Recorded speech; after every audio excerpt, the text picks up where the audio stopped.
Welcome to the Women's Money Wisdom Podcast. I'm Melissa Joy, a certified financial planner and the founder of Pearl Planning. My goal is to help you streamline and organize your finances, navigate big money decisions with confidence, and be strategic in order to grow your wealth.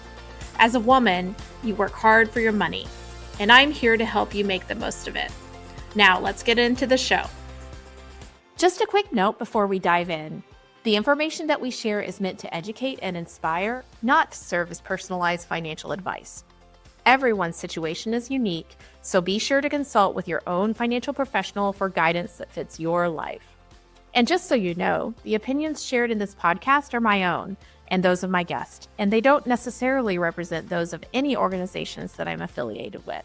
For more important disclosures, please go to our webpage at pearlplan.com. Now, let's get started.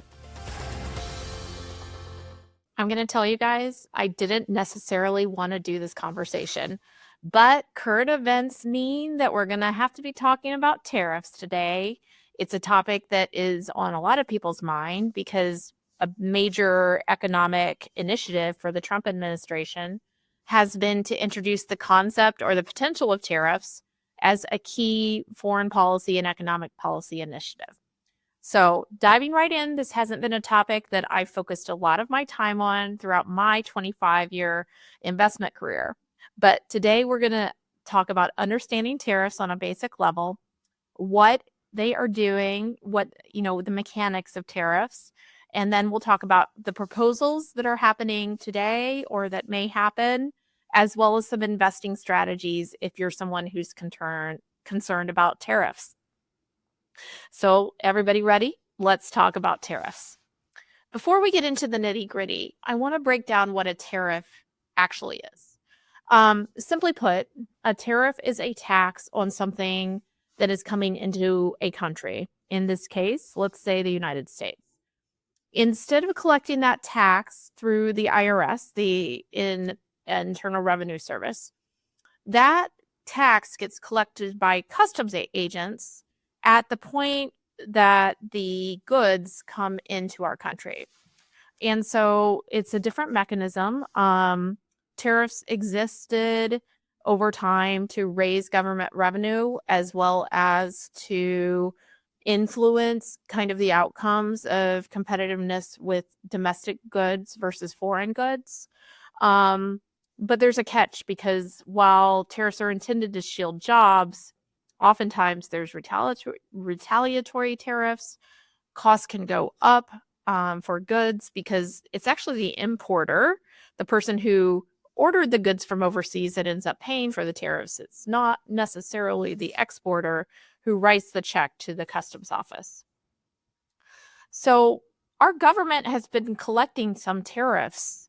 In fact, in the last fiscal year, there were collections of up to $80 billion in tariffs, but that's really a drop in the bucket compared with the revenue that's being collected from the IRS for other types of things, including individual income taxes plus payroll taxes, etc., which totaled $2.5 trillion for income taxes and $1.7 trillion for Social Security and Medicare.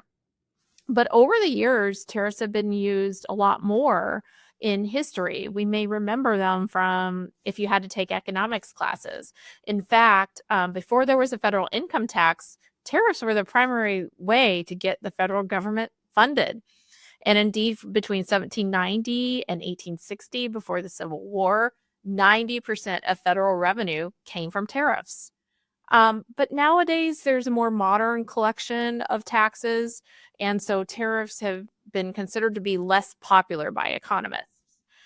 Tariffs continued to fall throughout the post-World War II era and kind of hit their lows before the first Trump administration, and then both Presidents Trump and President Biden did end up utilizing tariffs and notching back up their usage during their presidencies over the last 8 years. And yet tariffs are much lower than they had been in history prior to this century. So looking back at the history of tariffs, they've been around for centuries. They were a common tool to collect revenue. for governments. And so they are kind of a throwback, though, like I just said, over time.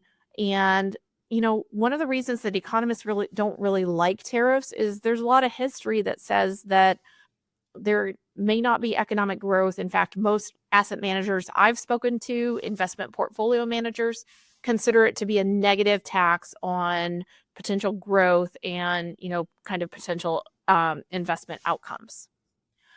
So one thing that people really refer to is the Roaring Twenties, and then the change over to the Great Depression.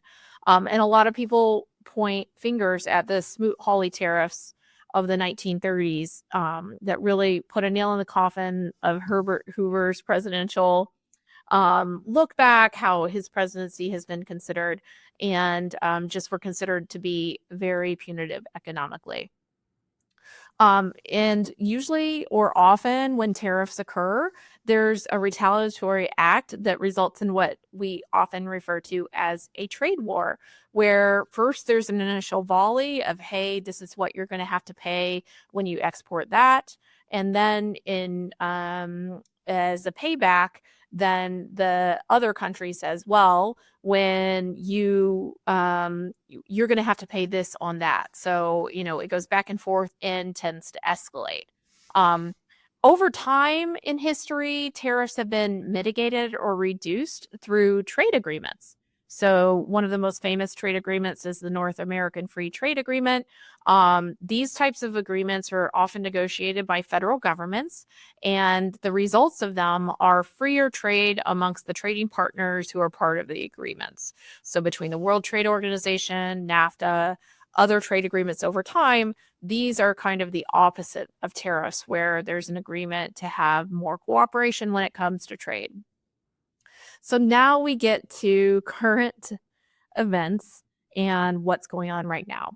So President Trump, throughout his election cycle, as he was campaigning for president, said, there's bad actors overseas. We really want to use tariffs to punish other countries. Tends to be a kind of presidential outlook that is very punitive and focused on retribution. And that kind of language was going on throughout the election cycle.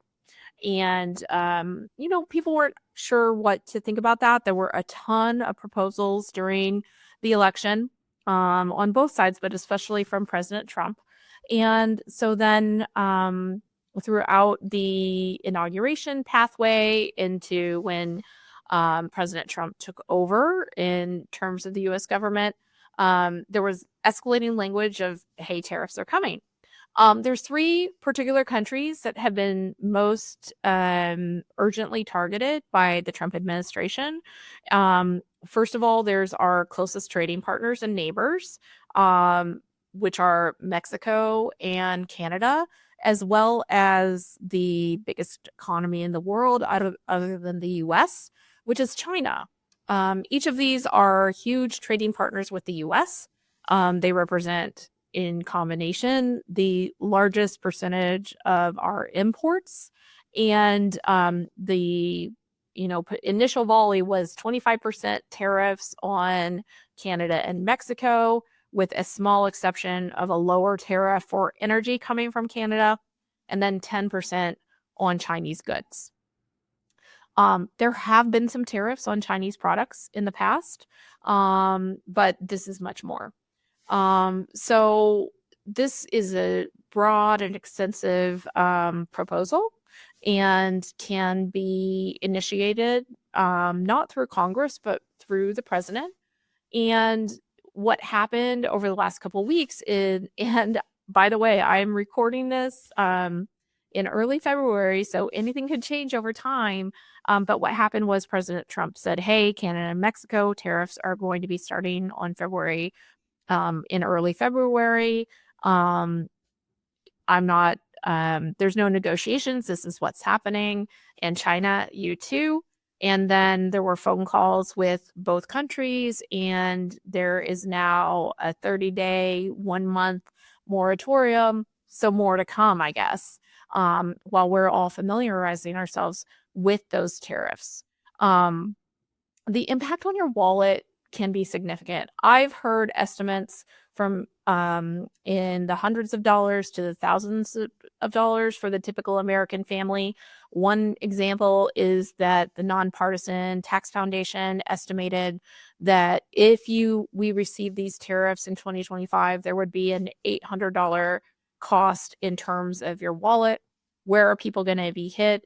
Probably at the gas tank, in energy prices, and especially on groceries, as many of our imports, both from the north and the south, are food related. Also, there is often many backs and forths between parts. I'll use the example, since we're in Michigan, of auto parts. One part may be created in China, sent to a factory in Mexico, and eventually land in the US, or may go across multiple borders multiple times as things are being assembled and manufactured.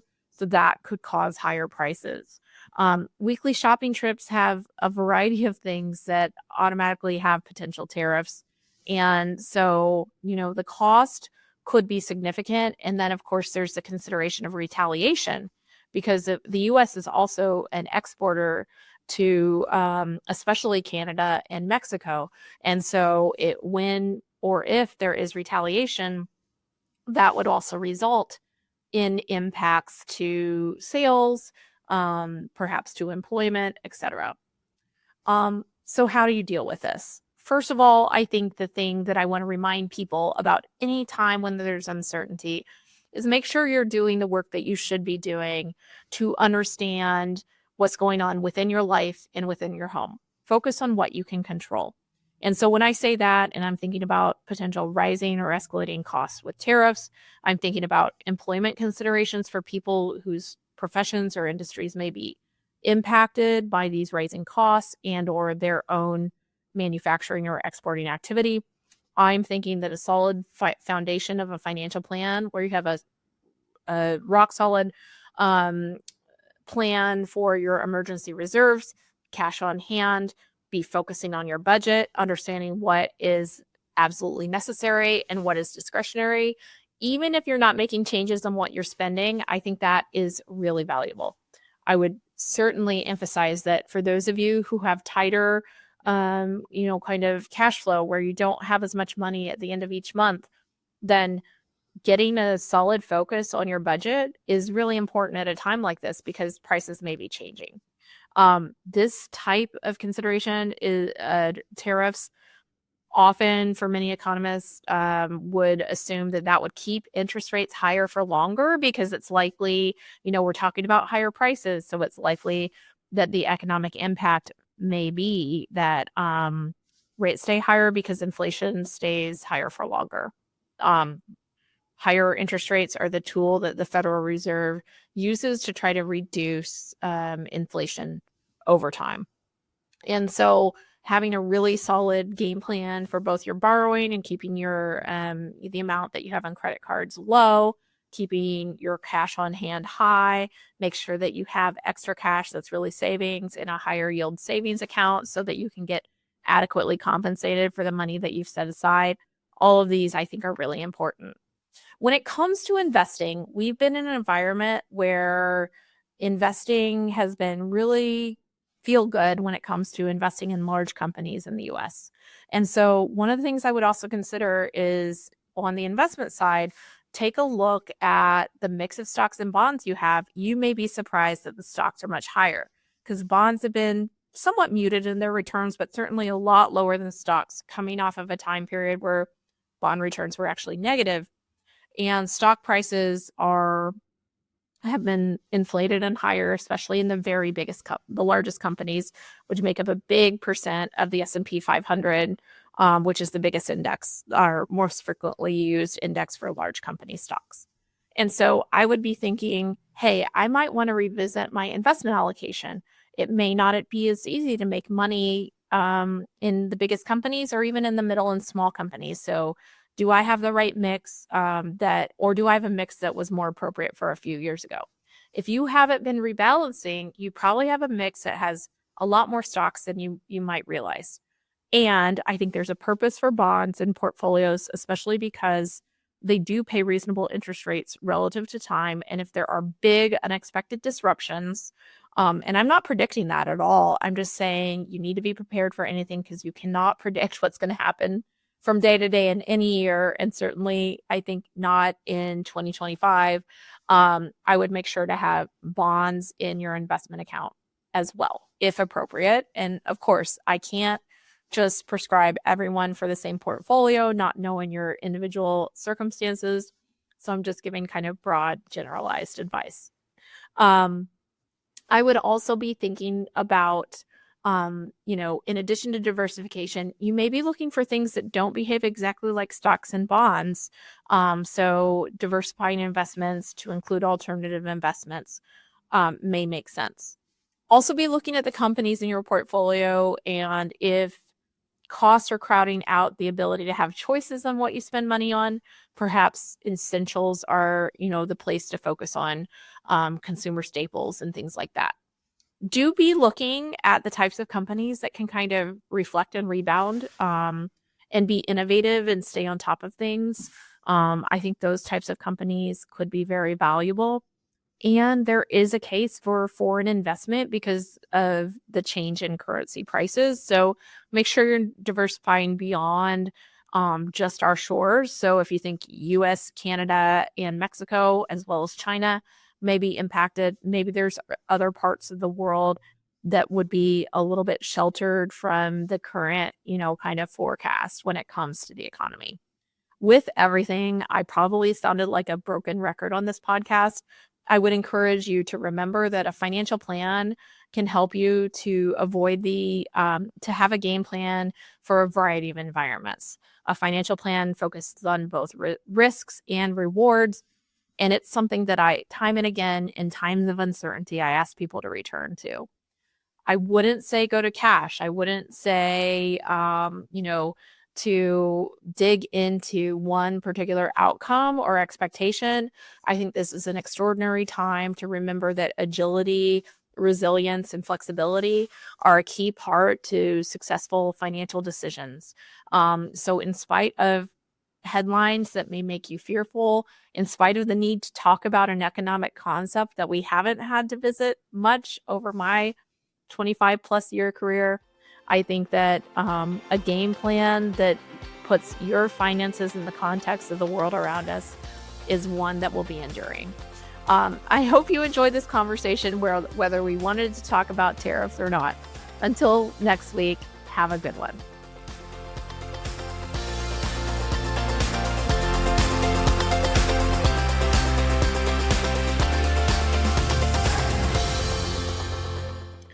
Thank you for listening to the Women's Money Wisdom Podcast. If you found value in this episode, the best way you can support the podcast is to forward an episode to a friend or leave a review. Go to pearlplan.com and the podcast link to get all the resources and links mentioned.